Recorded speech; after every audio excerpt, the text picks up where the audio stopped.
Good morning, ladies and gentlemen, and welcome to this Fellow Presentation 2025. Bienvenue, mesdames et messieurs, à cette présentation 2025 de la présentation de nos Franco-American Fellows. For those of you who don't know what the Fellows are, every year we have the great pleasure of receiving French students and sending French students to and from France, and they do a research project, and today they are sharing this with us. So we're all looking forward to it. This is a celebration of youth, knowledge, the fantastic experience of enjoying other society, other culture, and bringing that wealth of knowledge back to Oklahoma. Before we start, I'd like to introduce a few people. First and foremost, our honorary consul from France, Monsieur Grant Moak. You guys will stand up. Hey, over there we have Alina, who have went to France with our fellow, hosting the fellows. Thank you. We also would like to say a big thank you to the Kirkpatrick Foundation, who really are the main source of the funding for this program. They are Francophiles, they are supportive of the knowledge of our youth. So a big hand of applause for them. The Visionary Women of Oklahoma, which are generous donor every year. The Oklahoma City Community Foundation. And also, we have Mr. Ralph and Barbara Thompson. Ms. Peggy Whittington, who's the director for the Fellows Program for Alliance Française Oklahoma. L'Académie d'Amiens en France, who has gratefully hosted our students this year. And last but not least, our host for today, the Deputy Director for the Fellows Program in Oklahoma, Madame Caroline Chepper. And I said last but not least, I forgot one of the most important person, the Oklahoma Department of Education, represented here today by Ms. Skin. Caroline, the floor is yours.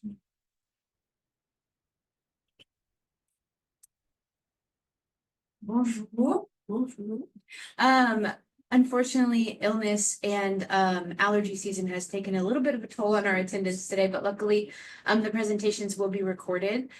So that way you can review the presentations later and also show them to friends and family, because I know you guys have worked really hard on these projects. So I have the pleasure of introducing our fellows for this year. First up, we are going to start with Tate and his presentation on music and piano lessons in France. Take it away, Tate. Yes.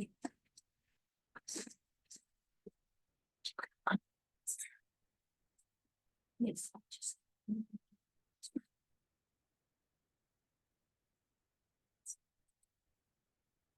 Hello, everyone. My name is Tate Vaught, and my project was over music and piano lessons. I sort of did the project over music lessons, music in general, with a specific focus on piano lessons because I am myself a pianist. But where I couldn't find outlets for piano, I extended my project to include music and whole. So the chief focus of my project was this question: what are the main differences between music programs, specifically piano courses, and their accessibility in the United States and France? So to begin with, on the left, we have the Conservatoire, the CAR by Amiens. And then on the right, we have the actual school that I exchanged with, the Cité Scolaire de l'Entre-Montagne. That is where I spent the majority of my time when I went to France, though I did make 2 trips to the Conservatoire. So in France, their guidelines for teaching the fine arts are different than the ones we have in the United States, or at least in Oklahoma. In France, they had requirements placed on their classes and the hours, especially in elementary school and in middle school. Whereas in Oklahoma, we have state standards that dictate how children should be taught. So, for example, in primary school, the students are mainly introduced to music via choral music or singing in choir. Whereas in the United States, it's much more common for there to be like a 1 hour a week class. And when I was in elementary school, I called it specials. And I had music once a week. And I had that for all of my elementary education. One example I have of a state standard is generate musical ideas through reading, notating, and or interpreting music, be that in beat or meter, tempo or pitch, etc., etc. So in France, in middle school, 1 hour of music education per week is required in middle school. And in this time, after middle school and after elementary school in the United States, music in education becomes a lot more optional. It really becomes, if the student doesn't want to do it, they don't have to. But if they do want it, there is often resources for them to do it. In high school in France, the schools are in general much more specialized than our schools in the United States. For example, we don't really have a conservatory for middle and high school students in Oklahoma. And well, that's a lie. We do. It's just it's not very well known at all. And in France, it's much more common, and it's in like the center of town if you know about it. So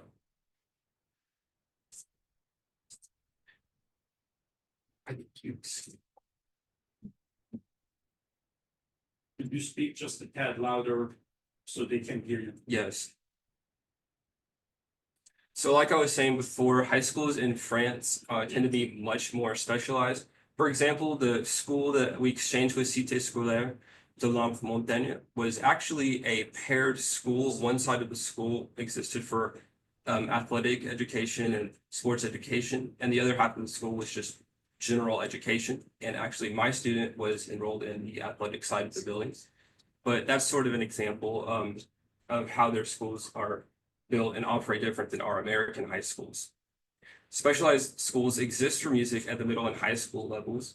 These schools do not cover the core subjects, so for these students to take their core subjects, they still have to go to a lycée général, but the classes that they take at the conservatoire can coincide and count as a credit like for their education. In the United States, like I was saying before, we do have conservatories, not at the college level, but they're not very common at all. And also, they would not be able to coincide with the required classes that you would be able to take it on. You would do it outside of school hours exclusively. In France, the conservatoire, it does cost to go there, but this cost is fixed based off of your income. So for lower income families, they do not have to pay as much to go to the conservatoire as high income families. This is not the case for our conservatories, not non-college conservatories in the United States. The price is strictly fixed. But in general, most music programs that adolescents will experience in the United States will come to them from their public high school. And to vastly generalize, the bigger the high school they go to, often the better their music programs will be, simply because they have more resources to work with. However, because this is much more like the mercy of individuals in the program, individual teachers and such can have a lot more impact on their programs in their school, where I would say this is not as much the case in France. In the conservatoire, I found that piano lessons were private lessons. They were one-on-one. In the United States, we do have group piano class taught in some public high schools. For example, my high school that I attend, class in SAS, does teach group piano. I'm actually in my 7th year of piano there. But that is an extremely rare thing to happen in an American high school. Most American high schools do not have piano at all, and if they do, it will probably only be for 1 or 2 years, 1 or 2 unique courses. So, but with that being said, it is a group piano class, not a one-on-one, because this is still exists in a public school. It's not a conservatory where we have specific rooms dedicated and specific teachers dedicated to one-on-one lessons every hour. 3% of all students enrolled in the conservatory pursue professional music careers, as per an interview I conducted with 2 of their orchestra teachers. Similarly, in the United States, 3% of high school band students also pursue a degree in music, which I thought was interesting since the figures were so close on that. Also coming from the interview that I conducted at the Conservatoire, one of the teachers told me the primary goal of the Conservatoire is not to see to it that students have a career in music, it's to elevate their playing and appreciation for music to a higher level. And I thought that was interesting, considering how I think generally in America, I have a much more utilitarian view of my education. That was very interesting to me. And to finish up, this is a picture of me playing at the Conservatoire in their solfège class, which solfège means music theory. This is at the middle school level, and I got to accompany with a few of the students there. The one in the middle is actually the daughter of Madame Barbier, who she and her husband greatly helped me do this project. So, and with that, I finish.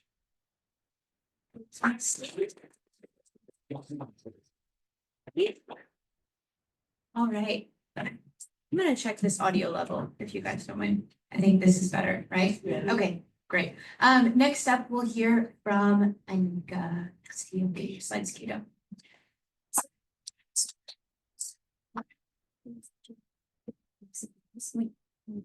Yeah, if you just perfect.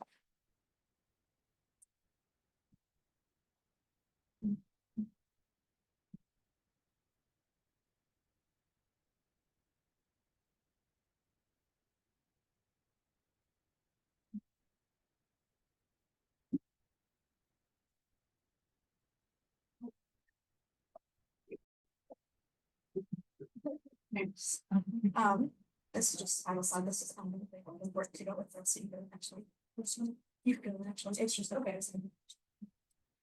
Okay, hello, everyone.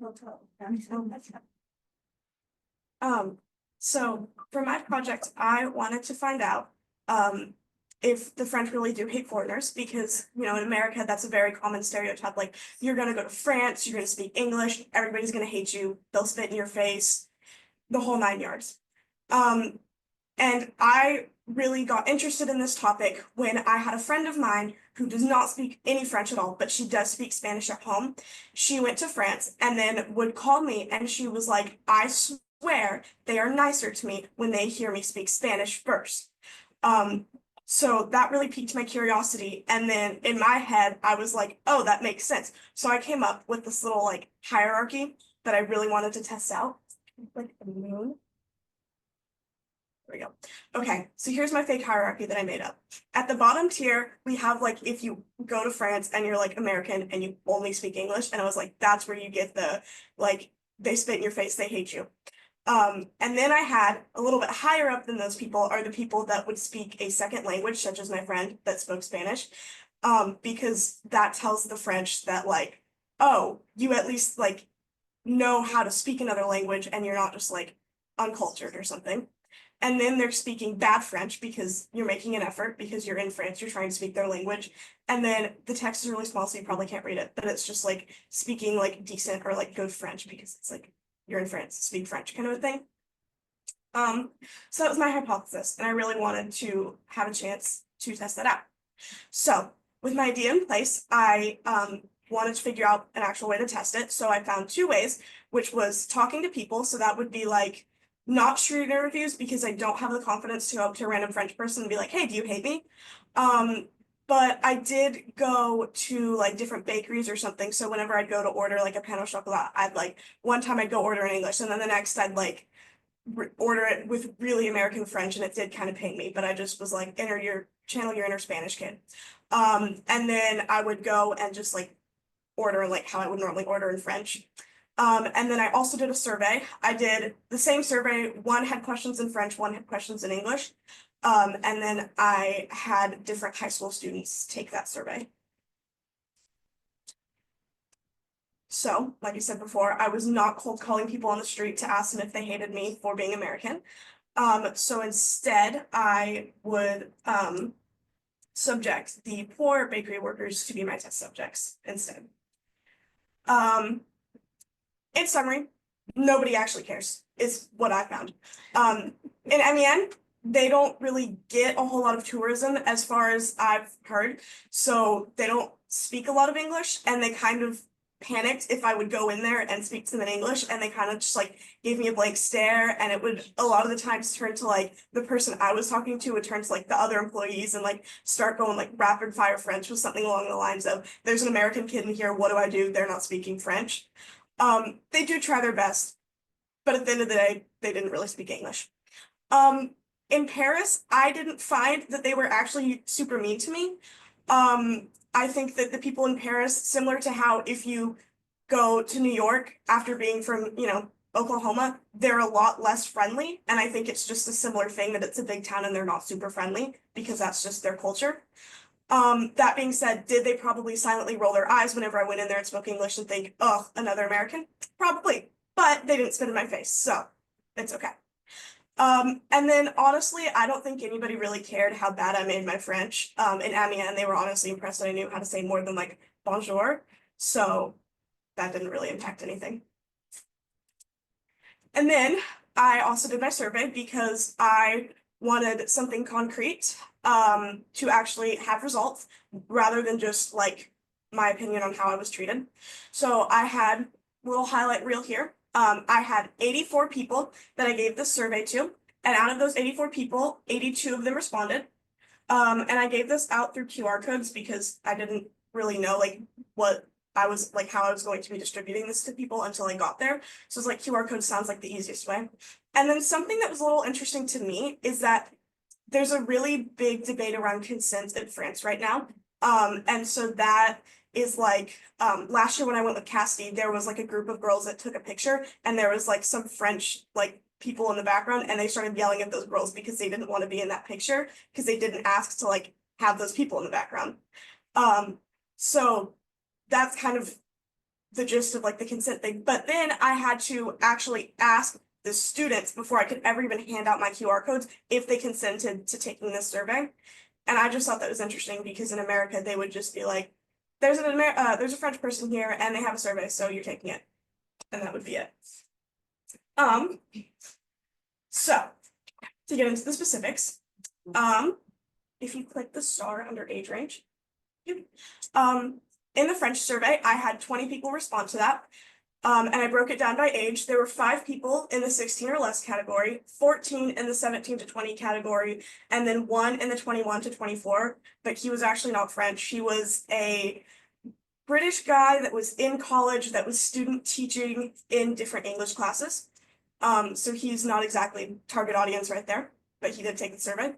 And then out of the English survey, I got 62 responses. 15 of them were 16 or less. 48 were 17 to 20, and then I had 1 that was 30 or more. She was not a student. That was one of the English teachers that just like asked to take it. And I was like, yeah, you're still French. So out of those surveys, 10 people in the French survey, which was half of them, said that they were fluent in another language. 7 of them said that they were fluent in English, and 6 of them said that they also were fluent in another language. In the English survey, 38 people said that they could speak another language, 20 of which were English, and then 32 said that it was some other language. Those numbers don't add up because a lot of kids had like multiple languages that they listed, if you're curious. And then, my whole thing was I wanted to see if they hated Americans. So the reaction to foreigners. 48 of the people that responded said that they prefer to speak English whenever they meet somebody whose first language is English, which was over half of the people that took this survey. 26 of them said that they would definitely help a foreigner who was speaking French. And 40 others still gave responses like, yeah, I'd probably help them. Yeah, I might help them, but it wasn't just like a hard no. 32 said that they would definitely help a foreigner speaking English, with 39 other people still having those similar positive responses. And then 45 people said that they do not care if a foreigner follows their cultural norms, which was kind of shocking to me because, again, last year when I went with my school to France, we were in Paris for a couple of days, so we had a tour guide, and she told us that the French get really mad if you don't follow a cultural norm, like going into a store and saying bonjour, or like Americans touch everything when they go into a store, and that's not a thing in France unless you're buying it. But apparently the high schoolers don't care about that. And then I felt like it was only fair, since my whole project was what are the French, what do they think of Americans? To ask them what their stereotypes of Americans were. So the most common responses that I got on the French survey were that we're friendly, we're kind, and that we smile a lot. And on the English survey, I got friendly, kind, friendly, smile a lot, and we're very uncultured. And then I even went a little bit further, and I asked one of my friends that I made in the dorms at the school what they thought like the students at that school's general view of Americans were, and their words were, let me find it. There's a direct quote here. It was basically like bald eagles, guns, and explosions. That was the average French high schooler's view of Americans. And then finally, I thought I might as well ask them if they have any idea of what the French stereotype is. And 40 of them said that they knew the stereotype that the French hate foreigners, and 18 said that they agree, and 31 said that they might agree with that. So, in conclusion, I would like to give a very big thank you to the Alliance Française for this amazing opportunity. I'm very thankful that they trusted me enough to create a quality project for them, and I really hope that I've delivered. I learned so much on this trip, like just the sheer amount of students that speak other languages fluently, which I was not expecting, and they even travel to other countries to use them. I also found out that I'm really terrible at making a hypothesis because nothing that I thought in the beginning ended up being true. They were actually pretty welcoming to me, especially after they found out that I was an American, and they were kind of really excited to speak English to me, which was also a little bit of a shock because one of the English teachers that I talked to told me that there's a very big phenomenon within English teachers in France that they see within their students that they will have students, he pointed one out in particular to me, and he told me she can speak English with absolutely zero trace of an accent, and she has a very large English vocabulary. But in class, she will not show that. She does not want to participate, and if she has to talk, she will make sure that she has like a heavy French accent on, and she'll like pretend to forget vocab words, because the French have a very big source of pride in their language, and they don't want to seem too American, and they want people to like think that they're cool because they don't speak English, I guess. But a lot of students were very willing to help me when they found out that I was American and didn't know what was happening, and they really did try to speak mostly English to me. They got very excited. And most of them thought that we were friendly, which I thought was a little bit surprising. That's you were from England. They thought that I was really friendly, which I thought was surprising. Sorry. And then a little bonus that I threw in here, just for fun, was a couple interactions that I had that really stood out with me. So on my survey, I had like a little question at the very end that was like, is there anything else you would like to add? And one kid told me that he hated Americans or American food because all we eat is fast food and he doesn't like fast food. Another kid responded and just asked if Chicago was really that bad. And I don't know what they expected to get out of that because I was not responding to questions through a survey. And then a final class, one of the English classes that I went to was a class of mostly senior boys, and they were really excited. They asked me if I could speak French, and I said a little bit. So they got really excited, and then they asked me a question in French. They asked if I played sports. So I was like, okay, fine, I'll like throw them a bone and respond to them in French. So I said, je jouais le volley au collège, mais pas maintenant. And they gave me a standing ovation because they were that excited.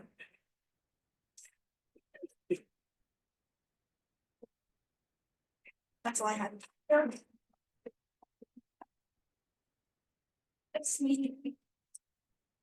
Merci. All right, and now we will hear from Chandler about her project Musique avec le son éducation. Hello.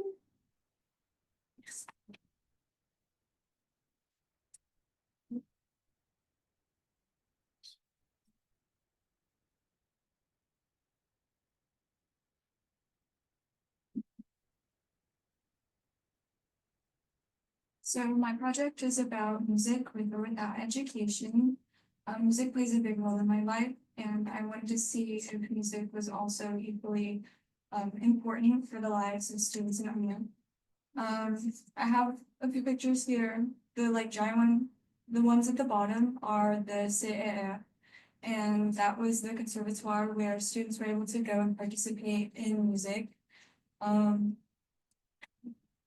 Tate also had the same picture where we were in the music theory class and they all started playing. It was pretty cool. They all were like competing with each other to play. It was a little crazy, but. And then this was the other image is a middle school orchestra. The other image is a middle school orchestra group, and they were rehearsing and playing, and so that was fun.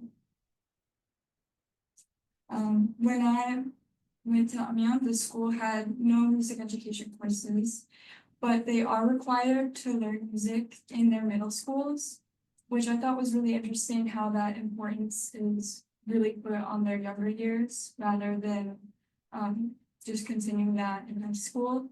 And if they wanted to continue playing an instrument, they would have to do that like with no influence from the school, which was interesting.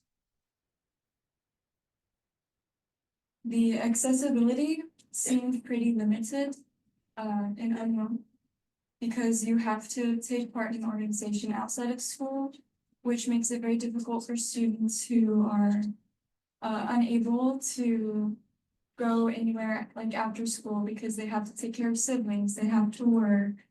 So the accessibility seemed very limited, and then you also have to pay to go to the conservatoire, but you can like get a certain discount based off of income. So there is like help with that, but it just seemed very limited. The majority of students who did play an instrument started from a very young age, which I thought was very interesting because it's just so different here. Usually if you start at a young age, it's because your parents like influence you, but the ones that started at a young age, they did it because like their friends did it, and it wasn't necessarily because their parents told them to. That was kind of unique. And then if they do participate in any musical organizations, those are outside of school, and they can either do it with students in their age range, or they can be in a mixed orchestra with like adults or high school students and middle schoolers, like all in one orchestra. That was interesting. The high school that I went to had very limited resources for music. They had like a little small music room, which had a couple pianos, electric guitars, and a drum set. So there's definitely not any room for a band or an orchestra or a choir. Because they don't have those kind of programs at the school. And so there were no like, orchestra or band directors that were like guiding the students in education. For outside music engagement, there were a lot of students who would wear headphones and listen to music at school. And a lot of the music they listened to, I thought was interesting. It was all like American and Western music. So it was like music I've heard before. They would ask, hey, do you know any French like artists? And no one would ever like no, because we don't really listen to French music here. So I thought it was like kind of interesting how there's so much like American influence in the way French people act. And some of them like even dressed like singers they like, and so it was like their way of expressing themselves through music. So that was very interesting. And then I have music education, and then I have pictures that like my orchestra teacher took. We have like a cookout with all of the orchestras in Edmond, Memorial, Santa Fe, and North. And then at my school we can have like forgot the word, but we have like activities with choir, band, and orchestra. They can all do like stuff together. So there's like a lot of community built within that at the school. And we also do a lot of events outside of our just normal orchestra things. And we go to contests, and they do have contests in France, but those are more affiliated with like your outside orchestras. So it's just weird how there's not really any school related stuff. So high schools in Edmond, they have really, really good orchestra programs. There's a lot of funding and students are in it for years and years and they create really strong relationships. And so there's definitely a lot more importance on in-school education than like learning music outside of that. I feel like there's a lot more accessibility to music education in Edmond because you can join at your school, you take those classes during school, and so you don't have to worry about a job or having to be home to take care of like younger siblings. And then also, it's a lot easier to play an instrument when you have an instrument at school instead of having to always get one, like take it with you, bring it home. And yeah. So a lot of the students in the Edmond high schools like started their music career in middle school. Like there are like plenty that started when they were younger, but a good chunk of them all started in 6th grade because that's when music is opened up as an opportunity. And there are multiple different classes that students can take part in, and they can either audition or they can just play for fun. And depending on like the level students go into, that like decides what kind of events they go to. And it's really, there's a lot of access to what students are able to do, and it can match exactly like the effort they want to put into. There's so many resources at the Edmond schools. There's instruments, and while there are like fees to join, students can like get reductions on those fees so they can afford to play. And then there's like boosters that are part of like the band and orchestras that help raise money so that the programs can be well funded and the students can have a really good quality music education. There are plenty of students who are involved in outside activities also, because piano is not like a thing at my school, but like there's so many students who have been playing piano for years and years and years. And there are students who play like guitar. I mean, we have like, at my school, we have like North Stock, where a bunch of students get together and they create like bands. And a lot of those students aren't in orchestra at all. They just have an instrument they play and they form a band, and it's pretty cool. And then students who are involved, like the orchestra at my school, are also involved in outside orchestras, like the Oklahoma Youth Orchestra. And that's one where they meet up outside of school, like one day after school. So they do a lot within and outside of the orchestra. And here in France, it's very common to see people listening to music and having like their styles influenced by the type of the music they listen to. And a lot of people, when they hang out with their friends usually have very similar music tastes, which is interesting. And so both Amiens and Edmond's music is very important, but the way that music wants to express is, in Amiens it feels more like an individual type thing, but in Edmond it feels it's very rooted in education, and it feels a lot more accessible in Edmond. But in both, you can see people who are inside of music programs or outside of music programs, students who just, their lives are influenced by music because it's a big part of what they like and it defines who they are. It's just, yeah.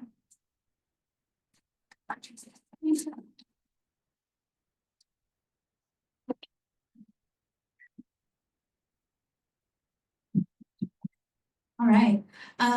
Thank you very much to all of the fellows who presented their research to us today. The presentation materials for the fellows who are not in attendance will be available on the website of the AFdOKC. So if that's something that interests you, I definitely encourage you to check it out. They have some amazing projects that they were able to complete in France. Thank you so much for coming today. Thank you for your time and spending some time with us on this Saturday morning.